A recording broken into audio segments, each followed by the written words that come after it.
నమస్తే, నేను మీ సతీష్. అడ్డంగా దోచేసిన మాజీ మంత్రి విడుదల రజని ప్రస్తుతం ఆంధ్రప్రదేశ్లో పెద్ద ఎత్తున జరుగుతున్నటువంటి చర్చ ఇదే.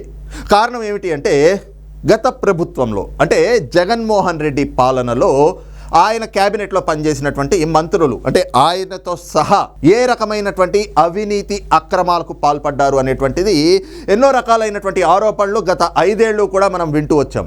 అయితే పూర్తిగా జగన్మోహన్ రెడ్డి తానే శాశ్వత ముఖ్యమంత్రిని అనుకుని ఆ శాఖ ఈ శాఖ అని లేదు, వ్యవస్థలన్నింటినీ కూడా నిర్వీర్యం చేస్తూ పెద్ద ఎత్తున అవినీతి అక్రమాలకు పాల్పడుతూ వస్తే మరి ఆయన క్యాబినెట్లో ఆయన సహచరులుగా పనిచేస్తున్నటువంటి మంత్రులు మరి మేమేం తక్కువ తిన్నామా అనుకున్నారు. ఆయనే శాశ్వత ముఖ్యమంత్రి అయితే మరి మేము కూడా శాశ్వత మంత్రులుగానే ఉండిపోతామని చెప్పి పెద్ద ఎత్తున అవినీతి అక్రమాలకు పాల్పడ్డారు. ఇవన్నీ కూడా ఎవరు చూడొచ్చారులే, ఆల్రెడీ అధికారులంతా మనం చెప్పినట్లు వినేవాళ్లే ఉన్నారు. అధికారం మొత్తం మన చేతుల్లోనే ఉంది, అధికార యంత్రాంగం అంతా కూడా మన గుప్పిట్లోనే ఉన్నారు, మనం ఎలా ఆడిస్తే అలా ఆడేటువంటి వాళ్ళు ఉన్నారు కదా అని చెప్పి అన్ని వ్యవస్థల్ని కూడా నిర్వీర్యం చేస్తూ ఏ రకమైనటువంటి దుష్ట పాలన అందించారో దాని గురించి ప్రత్యేకంగా చెప్పనక్కర్లేదు. అయితే కేవలం ప్రభుత్వానికో ప్రభుత్వంలోని శాఖల్లోనో మాత్రమే కాదు ఈ అవినీతి కూపం అనేటువంటిది, బయట కూడా పెద్ద ఎత్తున అవినీతి అక్రమాలకు పాల్పడుతూ బెదిరింపులకు కూడా పాల్పడి ఎక్కడికక్కడ అందిన కాడికి దోచేయడమే పనిగా పెట్టుకున్నారు. జగన్మోహన్ రెడ్డి పాలనలో ఆయనతో పాటు ఆయన క్యాబినెట్ సహచరులుగా పనిచేసినటువంటి వాళ్ళు, ఆయన ప్రభుత్వంలో పనిచేసినటువంటి ఎమ్మెల్యేలు, ప్రజాప్రతినిధులంతా కూడా. అయితే ఇవి ఎప్పటికీ బయటకి పడవులే అనుకున్నారు. ఎందుకంటే జగన్మోహన్ రెడ్డి శాశ్వత ముఖ్యమంత్రి అనుకున్నాడు కదా, మరి శాశ్వతంగా వాళ్ళ ప్రభుత్వమే ఉంటే ఏ ఒక్కటి కూడా బయట పడదు కదా అని చెప్పేసి ఎంతో ధైర్యంగా విచ్చలవిడిగా కనీసం ఎక్కడా కూడా జంకు బెణుకు అనేటువంటిది లేకుండా పెద్ద ఎత్తున అవినీతి అక్రమాలకు పాల్పడుతూ వచ్చారు. కానీ కాలం ఎప్పుడు ఒకేలా ఉండదు కదా, చేసిన పాపాలు పండకుండా ఉండవు కదా. ఈ రోజున అధికారం కోల్పోయాడు జగన్మోహన్ రెడ్డి.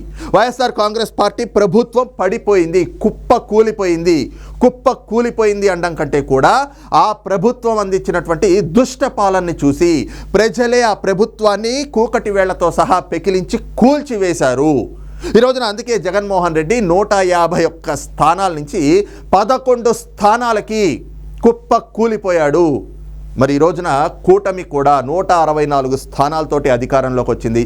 ఇక అధికారంలోకి వస్తూనే కూటమి ప్రభుత్వం ప్రధానంగా వాళ్ళు ఇచ్చినటువంటి హామీ ఏమిటి అంటే, గత 5 ఏళ్ల పాలనలో ప్రతి ఒక్క ప్రజాప్రతినిధి ఏదైతే గనక జగన్మోహన్ రెడ్డి క్యాబినెట్లో పనిచేసినటువంటి మంత్రుల దగ్గర నుంచి ఎమ్మెల్యేల దగ్గర నుంచి వాళ్ళు చేసిన అవినీతి అక్రమాలు అన్నీ కూడా బయట పెడతాము. ఒక్కొక్క అంశాన్ని కూడా ఒక్కొక్క శాఖలో జరిగినటువంటి అవినీతి కావచ్చు, బయట జరిగినటువంటి అవినీతి కావచ్చు, ప్రతి ఒక్క దానిపైన కూడా విచారణ జరిపి ప్రతి ఒక్క దానిపైన చట్టపరమైనటువంటి చర్యలు తీసుకుంటాము అని చెప్పి కూటమి ప్రభుత్వం అయితే గనక రాష్ట్ర ప్రజలకు హామీ ఇచ్చారు. ఈ క్రమంలో ఇప్పటికే అనేక చోట్ల అనేక మంది ప్రజాప్రతినిధులు, ముఖ్యంగా ఎమ్మెల్యేలు, మంత్రులు ఎవరైతే జగన్మోహన్ రెడ్డి ప్రభుత్వంలో పనిచేసినటువంటి వాళ్ళు ఉన్నారో వాళ్ళు చేసినటువంటి అవినీతి కార్యక్రమాల పైన ఒక్కొక్కళ్ళు బాధితులు బయటకు వచ్చి పోలీసులకు ఫిర్యాదు చేస్తూ ఉన్నారు. గత 5 ఏళ్ళు కనీసం ఇంట్లోంచి బయటకి రావాలంటేనే భయపడిపోయినటువంటి పరిస్థితుల నుంచి ప్రజలు ఈ రోజున స్వేచ్ఛాయుత వాతావరణంలో బయటకి వస్తూ ఉన్నారు.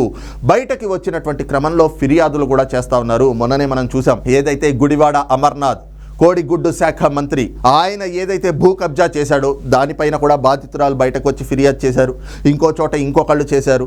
ఈ రకంగా చూసుకుంటా పోతే వైసీపీలో ఉన్న మంత్రులందరూ చేసినటువంటి అవినీతి పైన ఒక్కొక్కళ్ళు ఈ రోజున బయటకి వచ్చి ధైర్యంగా ఫిర్యాదు చేస్తున్నటువంటి పరిస్థితి. ఇక ఈ క్రమంలోనే మాజీ మంత్రి విడుదల రజనీకి సంబంధించి ఆవిడ చేసినటువంటి ఒక అవినీతి అక్రమాలు, ఆవిడ దోపిడీకి సంబంధించి ఒక ఫిర్యాదునైతే గనక ఏదైతే నరసరావుపేట, పల్నాడు జిల్లా నరసరావుపేట డిఎస్పీ కార్యాలయానికి ఒక వ్యక్తిని అందించారు. ఆయన ఏదైతే ఇచ్చినటువంటి ఫిర్యాదుకు సంబంధించినటువంటి లేఖ ప్రస్తుతం పెద్ద ఎత్తున వైరల్గా కూడా మారుతూ ఉంది.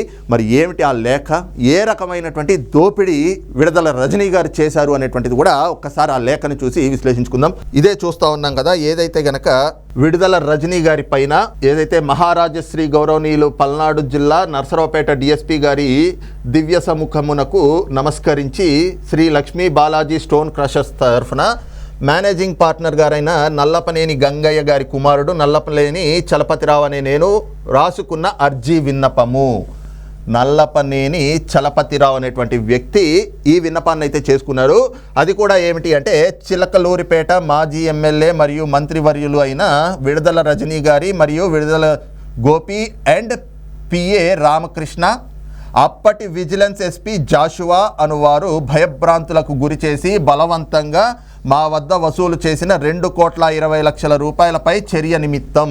ఇది బాలాజీ స్టోన్ క్రషర్స్కి సంబంధించినటువంటి మేనేజింగ్ పార్ట్నర్ గారి కుమారుడు. ఆ సంస్థలో ఆయన కూడా ఒక భాగస్వామి. ఆయన ఏదైతే గనక ఇప్పుడు ప్రభుత్వం మారిన తర్వాత ఆయనకి జరిగినటువంటి ఒక అన్యాయం పైన ఆయన్ని ఏదైతే గనక భయభ్రాంతులకి గురి చేసి ఆయన్ని ఏదైతే ఆయన దగ్గర నుంచి డబ్బులు లాక్కున్నారో వసూలు చేశారో దానిపైన ఒక ఫిర్యాదును కూడా ఇచ్చారు. ఆ ఫిర్యాదు మొత్తం చదివితే మనకి అంత సమయం లేదు కాబట్టి ఇందులో ఆయన మెయిన్గా చెప్పిన పాయింట్స్ ఏమిటి అనేటువంటిది మనం చూస్తే, ఏదైతే గనక పల్నాడు జిల్లా ఎడ్లపాడు మండలం ఎడ్లపాడు గ్రామంలో శ్రీ లక్ష్మీ స్టోన్ క్రషర్స్ అనే వ్యాపార సంస్థ 2010 నుండి మేము నడుపుచున్నాము. అంటే 2010 నుంచి కూడా ఈ సంస్థను నడుపుతా ఉన్నారు. దీన్ని పార్ట్నర్స్ శ్రీహరిరావు, అలాగే శ్రీనివాసరావు, కోటేశ్వరరావు, అలాగే శ్రీనివాసరావు, రావుపాటి సత్యనారాయణ, అలాగే రావుపాటి వేణుగోపాలకృష్ణ ఇలాంటి వ్యక్తులు కొందరు కలిసి ఇదైతే గనక ఈ వ్యాపారాన్ని నడుపుతా ఉన్నారు. అయితే వీళ్ళకి 4/9/2020 సంవత్సరం అంటే 2020 సెప్టెంబర్ 4వ తారీఖున ఎమ్మెల్యే విడుదల రజనీ గారి పిఏ దొడ్డా రామకృష్ణ అనేటువంటి వ్యక్తి వాళ్ళ క్రషర్ దగ్గరికి వచ్చి ఎమ్మెల్యే గారు మిమ్మల్ని కలవమన్నారు అని చెప్పి ఆయనకు చెప్పి వెళ్ళారట. దీంతో ఆయన పార్ట్నర్ అయిన నంబూరు శ్రీనివాసరావు అనేటువంటి వ్యక్తులు రజనీ గారి ఆఫీస్కి వెళ్ళి రజనీ గారిని కలవగా, నేను ఎమ్మెల్యే అయిన తరువాత ఇంతవరకు మీరు నన్ను కలవలేదు, వ్యాపారం చేసుకునేవారు ఎమ్మెల్యే గారికి డబ్బులు ఇవ్వాలి కదా, కనుక మీరు మా పిఏని కలిసి ఆయన చెప్పిన విధంగా చేయండి అని చెప్పినారు. అంటే విడుదల రజనీ గారు అక్కడ ఏదైతే గనక బాలాజీ స్టోన్ క్రషర్స్ వాళ్ళు ఆవిడ దగ్గరికి వెళ్ళి కలిసినటువంటి క్రమంలో, మరి నేను ఎమ్మెల్యే అయిన తర్వాత మీరు నా దగ్గరకు వచ్చి కలవాలి కదా, స్థానిక ఎమ్మెల్యేకి వ్యాపారం చేసుకునేటువంటి వాళ్ళు డబ్బులు కట్టాలి కదా, ఎందుకు కట్టాలి, దేనికోసం కట్టాలి డబ్బులు, ఏమైనా స్పెషలైజ్డ్గా మీరు ఏమైనా వాళ్ళకి ఏమైనా ఇచ్చేస్తా ఉన్నారా, ఇదేమైనా కప్పమా, ఏదైనా బ్రిటిషర్ల పాలనలో ఉన్నామా, మీకు ఎందుకు కప్పం కట్టాలి. ఇదే మాట వాళ్ళు అడిగారో మరి అడగలేకపోయారో కానీ ఈ విషయం ఆవిడ చెప్పిన తర్వాత ఎమ్మెల్యే గారి కార్యాలయానికి వెళ్ళినటువంటి క్రమంలో ఆవిడ చెప్పింది ఏమిటి, మీరు డబ్బులు కట్టాలి కాబట్టి మీరు వ్యాపారం చేసుకోవాలి అంటే మీరు ఖచ్చితంగా మాకు డబ్బులు కట్టాలి, మీరు వెళ్ళి పిఏని కలవండి అని రజనీ గారు చెప్పారు. రజనీ గారు చెప్పినటువంటి క్రమంలో వెళ్ళి ఏదైతే గనక ఆ యాజమాన్యంలో వ్యాపారం చేసుకునేటువంటి వ్యాపారస్తులు ఎవరైతే ఉన్నారో వాళ్ళు వెళ్ళి పిఏ రామకృష్ణన్ కలవగా అతను చెప్పాడట, మీరు మా నియోజకవర్గంలో ఈ క్రషర్స్ నడుపుతున్నారు కాబట్టి మీ వ్యాపారం మీరు సరిగ్గా చేసుకోవాలి అంటే ఎమ్మెల్యే గారికి 5 కోట్ల రూపాయలు మీరు ఇవ్వాలి అని చెప్పి విడుదల రజనీ గారికి 5 కోట్ల రూపాయలు ఇవ్వవలసిందిగా చెప్పారు. దానికి మేము చెప్పాము, అయ్యా మేము అన్ని ప్రభుత్వ అనుమతులతోటి ఈ వ్యాపారాన్ని చేస్తూ ఉన్నాము, మా దాంట్లో ఎక్కడా కూడా అవకతవకలు కానీ అక్రమాలు కానీ మేము మా క్రషర్స్లో చేస్తున్నటువంటి పరిస్థితి లేదు, మరి అలాంటప్పుడు ఎందుకు డబ్బులు ఇవ్వాలి అని అడిగితే, అవన్నీ కాదు, మీరు 5 కోట్లు ఇచ్చి తీరాల్సిందే, లేదు అంటే గనక మీ క్రషర్స్ని మీ వ్యాపారాన్ని మీరు సరిగ్గా చేసుకోనివ్వము అని చెప్పేసి బెదిరింపులకు కూడా పాల్పడినటువంటి పరిస్థితి అయితే వాళ్ళు ఎదుర్కొన్నారు. దాంతో మరి ఏం చేస్తారు, చిన్న చితక వ్యాపారాలు చేసుకునేటువంటి వాళ్ళు ఎమ్మెల్యే అంటే మరి ఆ స్థాయి వ్యక్తుల్ని ఢీకొనేటువంటి స్తోమత లేక ఆ ధైర్యము చాలక సరే మేము ఆలోచించుకొని మీకు చెప్తాము అని చెప్పి వాళ్ళు అక్కడి నుంచి అయితే వెళ్ళిపోయారు. వాళ్ళు అక్కడి నుంచి వెళ్ళిపోయాక మళ్ళీ 11/9/2020 అంటే కరెక్ట్గా 7 రోజులు 8 రోజులకి అప్పటి విజిలెన్స్ ఎస్పీగా ఉన్నటువంటి జాషువా గారు మరి సిబ్బంది వచ్చి ఏ రకమైనటువంటి నోటీసులు లేకుండా మా క్రషర్ను సందర్శించి బాగా అవకతవకలు జరిగినవి అని చెప్పి అందుకు మీరు 50 కోట్ల పెనాల్టీ కట్టవలసి ఉంది అని బెదిరించి చెప్పి వెళ్ళినారు. అంటే ఏ స్థాయికి వైసీపీ నాయకులు ఆ రోజున తమ చేతుల్లో ఉన్నటువంటి అధికారాన్ని దుర్వినియోగం చేశారో ఈ ఫిర్యాదు చూస్తే అర్థమవుతుంది.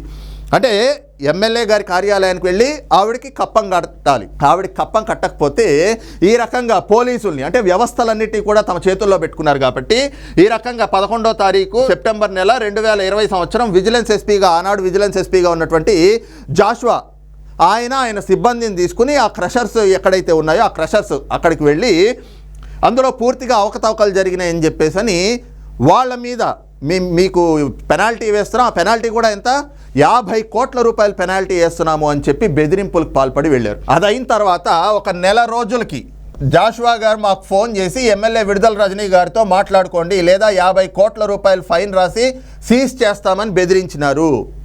అంటే పోలీసులు కూడా ఏ విధంగా ఆ రోజున జగన్మోహన్ రెడ్డి ప్రభుత్వంలో వాళ్ళకి వంత పాడుతూ, అంటే వాళ్ళకి ఊడిగం చేసినట్లుగా ఎలా వ్యవహరించారో ఈ ఫిర్యాదును చూస్తే అర్థమవుతుంది. ఒక జిల్లా ఎస్పీగా ఉన్నారు, చదువుకున్నటువంటి ఐపీఎస్ అధికారి, ప్రజలకి సర్వీస్ చేయాల్సినటువంటి అధికారి.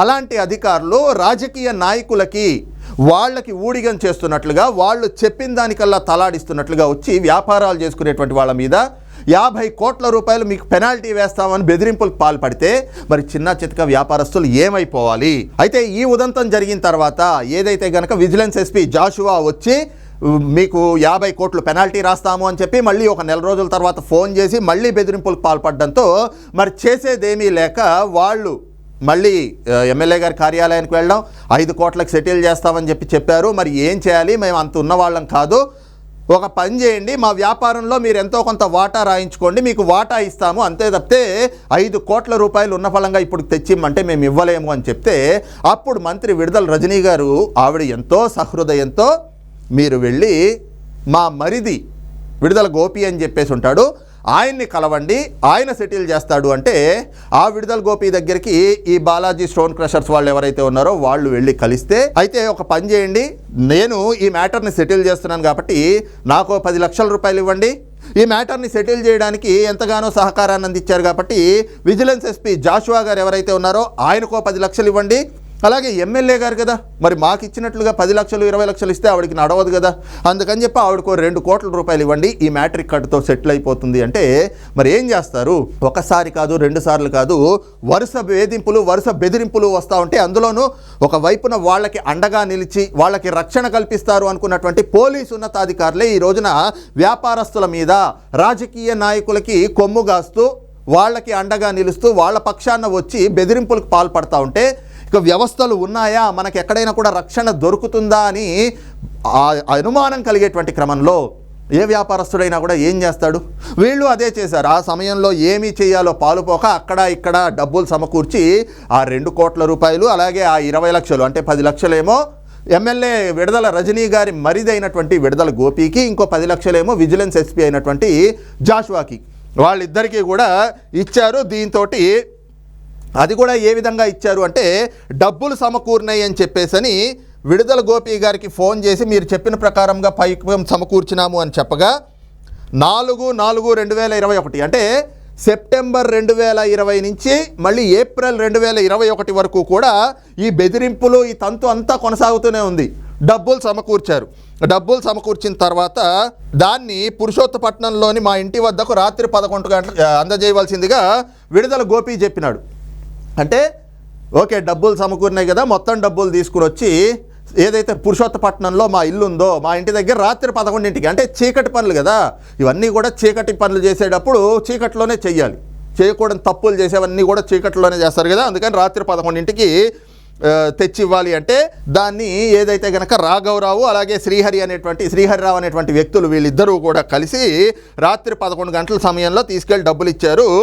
అప్పుడు ఇంకా మీ వ్యాపారం మీరు హాయిగా చేసుకోండి అని చెప్పి అప్పుడు మమ్మల్ని వదిలిపెట్టారు. అంటే దాదాపు 6 నెలల నుంచి 8 నెలల పాటు మమ్మల్ని వేధించి, పూర్తిగా మమ్మల్ని హింసించి, బాధించి, బెదిరింపులకు గురి చేసి మీ వ్యాపారాలు మిమ్మల్ని చేసుకోనివ్వము అని చెప్పి ఆ 8 నెలల కాలం కూడా వాళ్ళ వ్యాపారం వాళ్ళని సరిగ్గా చేసుకోనివ్వకుండా ఈ రకంగా బెదిరింపులకు పాల్పడి విడుదల రజనీ గారు వాళ్ళ దగ్గర నుంచి 2,20,00,000 రూపాయలు అయితే గనక కొట్టేశారు, అంటే దోచేశారు, దోపిడీ చేశారు. అది కూడా ఎట్లాగా బెదిరింపులకి పాల్పడుతూ. మరి ఈ రోజున ప్రభుత్వం మారింది కాబట్టి మా దగ్గర నుంచి ఏదైతే దోపిడీ కాబడ్డటువంటి డబ్బులు, మేమేమి పెద్ద పెద్ద వ్యాపారాలు చేసేవాళ్ళం కాదు, మా స్టోన్ క్రషర్స్ చాలా చిన్న స్టోన్ క్రషర్స్, ఆ డబ్బులు కూడా మేము మా బంధువుల దగ్గర నుంచి, తెలిసిన వాళ్ళ దగ్గర నుంచి అప్పు కింద తీసుకొచ్చి మేము వాళ్ళకి కట్టాము. ఈ జరిగినటువంటి అవినీతి పైన మీరు విచారణ జరిపి అయ్యా మాకు న్యాయం చేయండి, మా డబ్బులు మాకు ఇప్పించండి, మేము ఆర్థికంగా కూడా ఇప్పటికే కుదేలైపోయి ఉన్నాము. ఒకవైపున కరోనా వచ్చింది అని చెప్పినా కూడా ఎక్కడా కనికరం లేకుండా కరోనా సమయంలో వ్యాపారాలన్నీ కూడా పూర్తిగా ఆ రోజున మూతబడిపోయినటువంటి పరిస్థితులు కదా, అయినా కూడా కరోనా వచ్చినా మాకు సంబంధం లేదు, మీరు మాకు డబ్బులు చెల్లించాల్సిందే అని చెప్పి ఎమ్మెల్యే గారు అలాగే ఎమ్మెల్యే గారి మరిది గారు అక్కడ ఎస్పీ గారు, ఎమ్మెల్యే గారు, పిఏ గారు అందరూ కలిపి ముప్పేట దాడి చేసి ముక్కు పిండి డబ్బులు అయితే వసూలు చేశారు మా దగ్గర నుంచి. కానీ మేము అంత స్థితిపరులం కాదు కాబట్టి మాకు ఏదో ఒక విధంగా న్యాయం చేయండి అంటూ పోలీసులకైతే గనక ఈ రోజున బాలాజీ స్టోన్ క్రషర్స్ వారు ఫిర్యాదును అందజేశారు. ఈ ఫిర్యాదు పైన ఖచ్చితంగా విడుదల రజనీ గారి పైన కేసు నమోదు అవ్వడం ఖాయం. కేసు నమోదయ్యి విచారణ జరిగి ఇందులో వాస్తవాలు ఉన్నాయని నెగ్గు తేలితే మాత్రం ఖచ్చితంగా ఆవిడనైతే అరెస్ట్ చేసేటువంటి అవకాశాలు ఉన్నాయి. అదే సమయంలో పూర్తిగా ఈ రకమైనటువంటి ఫిర్యాదులు వస్తూ ఉండడంతో వైసీపీ నేతలు కూడా ఎక్కడికక్కడ వణికిపోతా ఉన్నారు. ఏదైతే గనక మంత్రులుగా ఉంటూ ఏ రకమైనటువంటి చెయ్యకూడని అవినీతి అక్రమాలు చేసుకుంటూ వచ్చారో వాళ్ళందరూ కూడా ఈ రోజున తమ అవినీతి చిట్ట ఎక్కడ బయటపడుతుందో అనేటువంటి ఒక భయాందోళనతోటి గజ వణికిపోతున్నటువంటి పరిస్థితులు అయితే గనక వైఎస్ఆర్ కాంగ్రెస్ పార్టీలో కనిపిస్తూ ఉన్నాయి. ఈ అంశం పైన మీ అభిప్రాయం ఏమిటనేటువంటిది కూడా కింద కామెంట్ సెక్షన్లో మెన్షన్ చేయండి. Thank you.